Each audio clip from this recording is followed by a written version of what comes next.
নমস্কার, আমি অ্যাস্ট্রোলজার কৃষ্ণপ্রসাদ প্রধান আপনাদের প্রত্যেককে আপনাদেরই চ্যানেল ইন্ডিয়ান অ্যাস্ট্রোলজিতে ওয়েলকাম জানাই।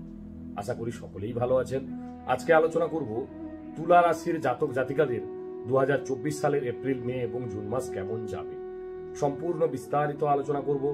তাই তুলা রাশি যারা তারা তো দেখবেনই, তুলা লগ্ন যারা তারাও দেখবেন, এবং রাশি লগ্ন যাদের তুলা তারা অবশ্যই ভিডিওটি স্কিপ না করে সম্পূর্ণ মনোযোগ সহকারে দেখতে থাকুন।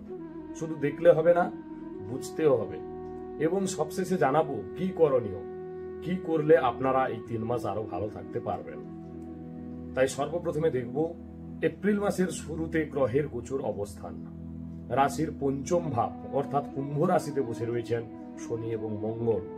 ষষ্ঠ ভাব অর্থাৎ মীন রাশিতে রয়েছেন রবি, শুক্র এবং রাহু। সপ্তম ভাব অর্থাৎ মেষ রাশিতে রয়েছেন বুধ এবং বৃহস্পতি। দ্বাদশ ভাব অর্থাৎ কন্যা রাশিতে রয়েছেন কেতু। এটা গ্রহের গোচরের উপরে রাশি ভিত্তিক আলোচনা, কারো ব্যক্তিগত জন্মছক নিয়ে কিন্তু এই আলোচনা নয়।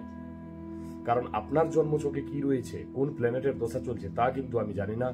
এটা ওভারঅল একটা প্রেডিকশন তুলা রাশির জাতক জাতিকাদের নিয়ে। তাই সর্বপ্রথমে দেখব স্বাস্থ্য কেমন যাবে। রাশিপতি, আপনার রাশিপতি হচ্ছেন শুক্র।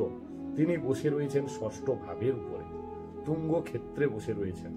আমরা রাশিচক্রে ষষ্ঠ ভাব, অষ্টম ভাব এবং দ্বাদশ ভাবকে অশুভ মনে করি, কিন্তু এখানে আপনার রাশিপতি তিনি তুঙ্গস্থ অবস্থায় রয়েছেন, তুঙ্গ ক্ষেত্রে রয়েছেন। অর্থাৎ ষষ্ঠ ভাব হলেও শুক্রের সেটা তুঙ্গ ক্ষেত্র, তিনি তুঙ্গ ক্ষেত্রে বসে রয়েছেন। কিন্তু কার সাথে বসে রয়েছেন? রাহুর সাথে বসে রয়েছেন। যেহেতু রাহুর সাথে বসে রয়েছেন, আপনাদের মধ্যে একটা সমস্যা যেটা লক্ষ্য করা যাবে, আপনারা কমেন্ট করে জানাবেন। একই জিনিসকে নিয়ে, একটা জিনিসকে নিয়ে বারবার ডিপ্রেশন করা, টেনশন করা, সেই জিনিসটাকে বারবার ভাবা, ছোট্ট একটা সমস্যা হয়ে গেলেও সেই জিনিসটা মাথা থেকে কিন্তু যাবে না। সেইটা নিয়ে আপনি টেনশন, ডিপ্রেশন, ফ্রাস্ট্রেশন করতেই থাকবেন। কিন্তু 24শে এপ্রিল শুক্র মেষ রাশিতে গমন করবেন। তিনি রাশির উপরে দৃষ্টি দেবেন। যখনই রাশির উপরে দৃষ্টি দেবেন, এই সমস্যা থেকে আপনারা কিন্তু বেরিয়ে আসতে পারবেন। এই সমস্যা তখন আপনাদের আর হবে না, কারণ রাশিপতির দৃষ্টি রাশির উপরে থাকছে। এবং 19শে মে শুক্র বৃষ রাশিতে যাবেন। বৃষ রাশি অষ্টম ভাব হলেও শুক্রের স্বক্ষেত্র অর্থাৎ নিজের ঘর। নিজের ঘরে কোনো প্ল্যানেট কিন্তু অশুভ ফল প্রদান করবেন না, কারণ আপনার রাশি অধিপতি শুক্র এবং বৃষ রাশিও শুক্র।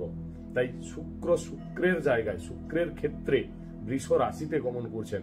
তাই স্বাস্থ্যের ব্যাপারে কোন রকম কোনো সমস্যা আপনাদের কিন্তু থাকবে না।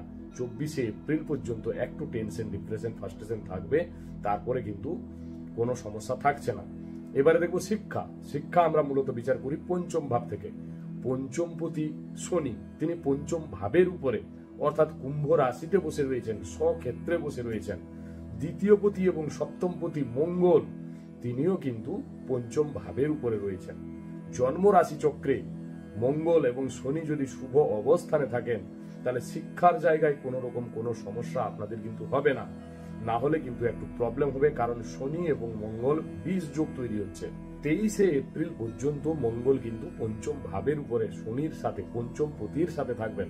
জন্ম রাশি চক্রে মঙ্গল শুভ অবস্থানে থাকলে আপনাদের কনফিডেন্স লেভেল বাড়বে। কিন্তু যদি মঙ্গল অশুভ অবস্থানে থাকেন, শিক্ষার জায়গায় কিছুটা প্রবলেম হবে। শিক্ষায় অমনোযোগী হওয়া, কনসেন্ট্রেশনের অভাব হওয়া, এই ধরনের সমস্যা কিন্তু আপনাদের হবে। তাছাড়া প্রেমজ রিলেশনের দিকে ঝোঁক বেড়ে যাওয়া, কারণ প্রেমজ রিলেশনও কিন্তু আমরা বিচার করি পঞ্চম ভাব থেকে। পঞ্চম ভাবের উপরে মঙ্গল এবং শনি বসে রয়েছেন।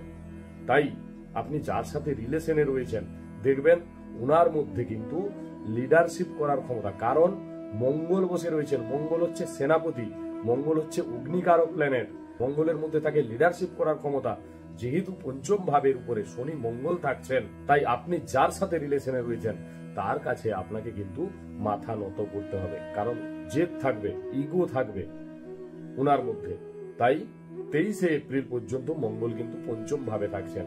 পঞ্চম ভাব থেকে মঙ্গল 23শে এপ্রিল ষষ্ঠ ভাবে চলে যাবেন, অর্থাৎ পঞ্চম ভাবের উপরে শুধুমাত্র শনি থাকবেন। জন্মরাশি চক্রে শনি যদি শুভ অবস্থানে থাকেন, তাহলে কিন্তু আপনাদের প্রেমজ রিলেশনের জায়গাটা খুব সুন্দর হবে।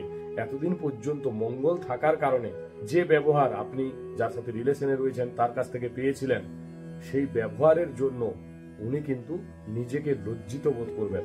কারণ মঙ্গল তখন চলে যাচ্ছেন পঞ্চম ভাবের উপরে, শুধু শনি রয়েছেন। আপনাদের মধ্যে প্রেমজ রিলেশনের জায়গাটা খুব সুন্দর হয়ে উঠবে।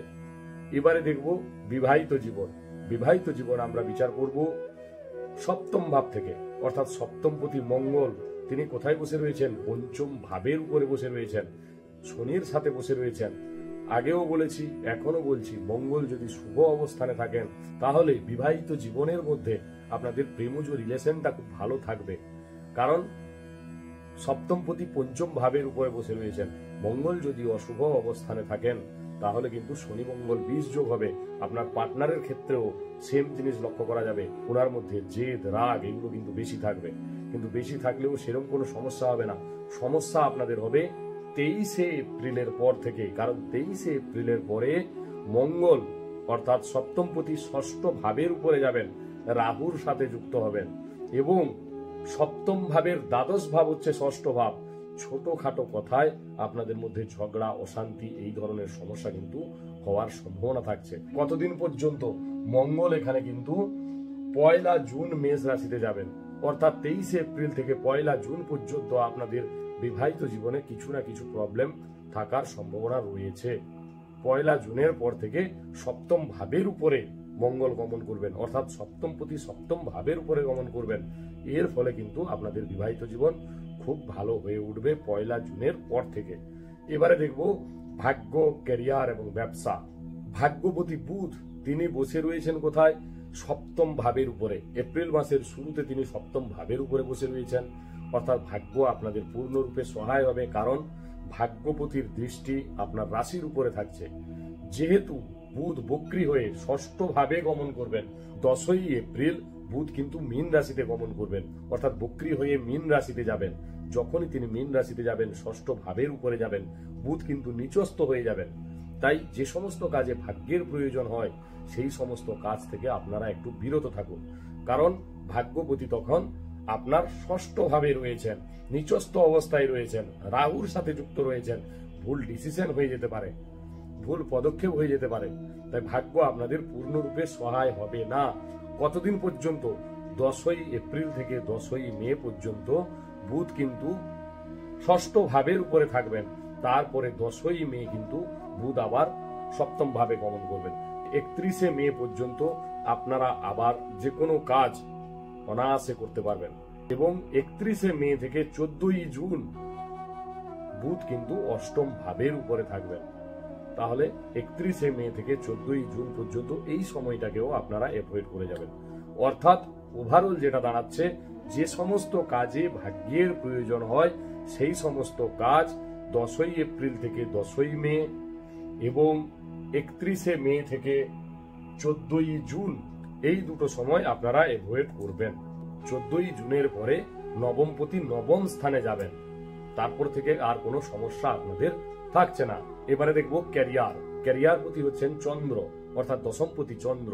তিনি সোয়া 2 দিন ছাড়া ছাড়া ঘর চেঞ্জ করে থাকেন। কর্মের জায়গাটা 2 দিন ভালো তো 2 দিন খারাপ, 2 দিন ভালো তো 2 দিন খারাপ, এইরকম মনে হতে থাকে। কিন্তু ওভারঅল যেটা দেখা যাচ্ছে, কর্মের জায়গায় আপনাদের ভালো হবে। কারণ রাশিপতি হচ্ছেন শুক্র, তিনি সপ্তম ভাবের উপরে থাকছেন এবং একাদশপতি রবি তিনি 13ই এপ্রিল মেষ রাশিতে অর্থাৎ সপ্তম ভাবের উপরে তুঙ্গ ক্ষেত্রে যাচ্ছেন। আপনাদের রাশির উপরে দৃষ্টি থাকছে। মান সম্মান যশ খ্যাতি প্রতিপত্তি আপনাদের বৃদ্ধি পাবে, কর্মের জায়গায় ডেভেলপমেন্ট হবে, উন্নতি কিন্তু হবে। এবং 14ই মে থেকে 14ই জুন পর্যন্ত রবি কিন্তু অষ্টম ভাবের উপরে থাকবেন। বসের সাথে একটু মনোমালিন্য গন্ডগোল এই ধরনের সমস্যা হওয়ার সম্ভাবনা থাকছে। এবারে দেখব ব্যবসা। ব্যবসা আমরা মূলত বিচার করে থাকি সপ্তম ভাব থেকে। সপ্তমপতি মঙ্গল তিনি কিন্তু পঞ্চম ভাবের উপরে বসে রয়েছেন, অর্থাৎ সপ্তমের একাদশ ভাবে ডেইলি ইনকাম বৃদ্ধি পাবে এবং আপনাদের ব্যবসায় ডেভেলপমেন্ট লক্ষ্য করতে পারবেন। যারা জমি কেনাবেচা করেন, জমি রিলেটেড কোনো কর্ম করেন, লোহার কাজ করেন, ইলেকট্রনিক্সের কাজ করেন, এই সমস্ত কাজে কিন্তু আপনারা ভালো ফল পাবেন। কারণ মঙ্গল পঞ্চম ভাবের উপরে থাকছেন। কতদিন পর্যন্ত? 23শে এপ্রিল পর্যন্ত। 23শে এপ্রিল থেকে 1 জুন এই সময়টা কিন্তু ব্যবসার ক্ষেত্রে খুব একটা ভালো সময় নয়, কারণ সপ্তমপতি ষষ্ঠ ভাবের উপরে থাকবেন। 1 জুনের পরে ব্যবসার জায়গায় আপনাদের আবার ডেভেলপমেন্ট উন্নতি কিন্তু হবে। কি করবেন, কি করলে ভালো থাকবেন? শুক্রের বীজ মন্ত্র জপ করুন, মঙ্গলের বীজ মন্ত্র জপ করুন, প্রত্যহ হনুমান চাল্লিশা পাঠ করুন, ওম নমঃ শিবায় মন্ত্রের জপ করুন। আজকে এই পর্যন্ত। যদি ভালো লাগে লাইক কমেন্ট শেয়ার অবশ্যই করবেন এবং চ্যানেলটিকে সাবস্ক্রাইব করুন, যাতে নেক্সট ভিডিও ছাড়ার সাথে সাথেই সবার আগেই নোটিফিকেশনটি আপনার মোবাইলে চলে আসে। সবাই ভালো থাকবেন, সুস্থ থাকবেন। নমস্কার।